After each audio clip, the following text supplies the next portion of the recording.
You know that feeling, right? That little tug of war inside your head between wanting to be the absolute best and being told you should be humble?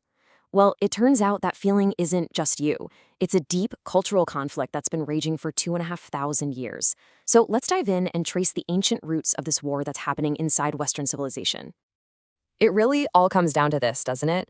Do you chase ambition, try to stand out, and really make a name for yourself? Or do you embrace humility and put others or maybe a higher power before your own desires? This is a tension we all have to navigate pretty much every single day. On one side, you've got this voice telling you to compete, to win, to build a legacy. But then there's this other voice, right? The one that tells us pride is a problem and that true virtue is about being modest and selfless. This isn't just some simple choice. It's a real struggle between two incredibly powerful and totally competing moral codes. And here's the kicker. This internal battle isn't new. It's an inheritance. It's a conflict that's basically baked into the DNA of Western culture. And it comes from two completely different and often contradictory origin stories. So let's trace them back to where they started. Okay, our first stop is ancient Greece. We're stepping into the world of heroes like Achilles and Odysseus. And in this world, the whole point of life, the ultimate goal, was the hunt for individual glory and immortal fame. At the very heart of this heroic code is one single concept, a retet. Now, it's really easy for us to hear that and think it means goodness, like being a nice person, but that's not it at all. A retet is all about excellence, specifically masculine excellence. We're talking courage in battle, physical strength, incredible skill, even beauty. It was about being the absolute peak version of a man. And the Greeks saw two main paths to achieving arte. And they gave us these two perfect models. You've got Achilles, the ultimate man of action. He's all about raw physical power. But then you have Odysseus, the man of words, whose cleverness and cunning were just as celebrated. For the Greeks, it wasn't brains or brawn. Both were equally valid paths to greatness. So how did you know if you had a rate? This is so important to get. The Greek world was what we call a shame culture.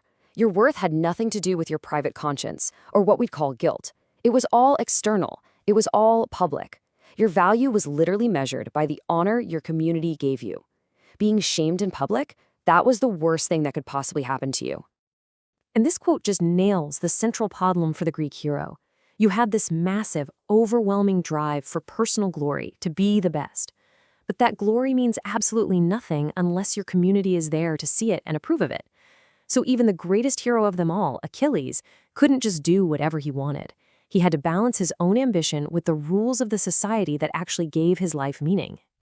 But at the exact same time the Greeks were celebrating these larger-than-life heroes, a totally different worldview was taking shape, one that was going to challenge everything they believed in and introduce a powerful, radical new idea: humility.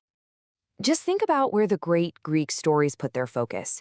The Iliad kicks off with the word wrath, the personal rage of one guy, Achilles. The Odyssey starts with man, the story of another guy, Odysseus. See the pattern? The whole universe of these stories spins around the actions and emotions of extraordinary human beings. Now, compare that to the opening line of the Bible.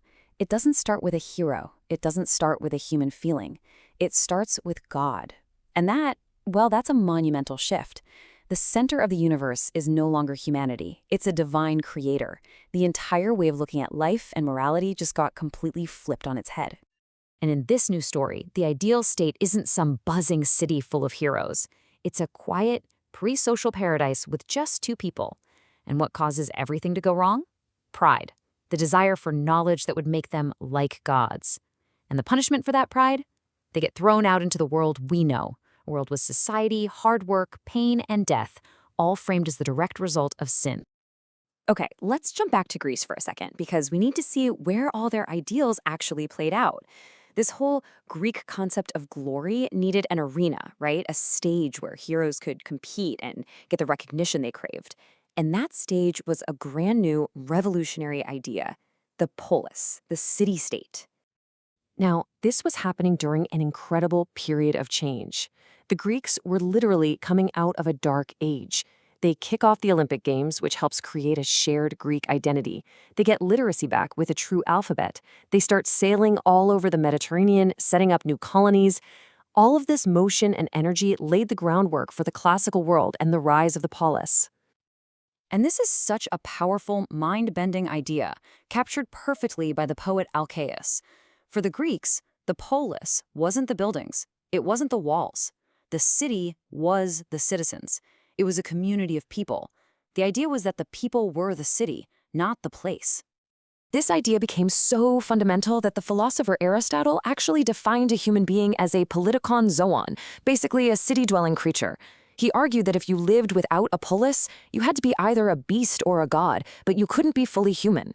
A good life was just impossible outside of this political community. So how big was this all-important community? Well, Aristotle thought the perfect size was about 5,000 adult male citizens. Just think about that. That's small enough for everyone to gather in one place and actually hear a single person speaking. This wasn't some anonymous city. It was an intimate, face-to-face society where your public reputation, that core of the shame culture, was literally everything. Okay, so now we have our two competing worldviews laid out. You got the Greek quest for public glory on one side and the Judeo-Christian call for inner humility on the other. Let's see how the collision of these two created a tension that, believe it or not, we are still living with today. So here they are, the two paths, side by side. The Greek way is human-centric. Society is the main event. It's where you go to achieve greatness. The Judeo-Christian way is God-centric. Society is basically the consequence of a fall from grace. As you can see, these two ways of seeing the world aren't just a little different, they are fundamentally at war with each other. And this isn't just some abstract historical debate. This clash of values created a real war that is always raging deep in the soul of Western civilization. It's this deep, unresolved contradiction that we all inherit. It's why part of us wants to be Achilles, but another part is called to be a humble servant. Which brings us right back to now. As you look around at our culture, at social media, at business, at politics, which of these ancient voices do you think is louder today? Is it the quest for glory, or is it the call for humility? It's a conflict that started 2,500 years ago, and it's a question that every single one of us is still trying to answer.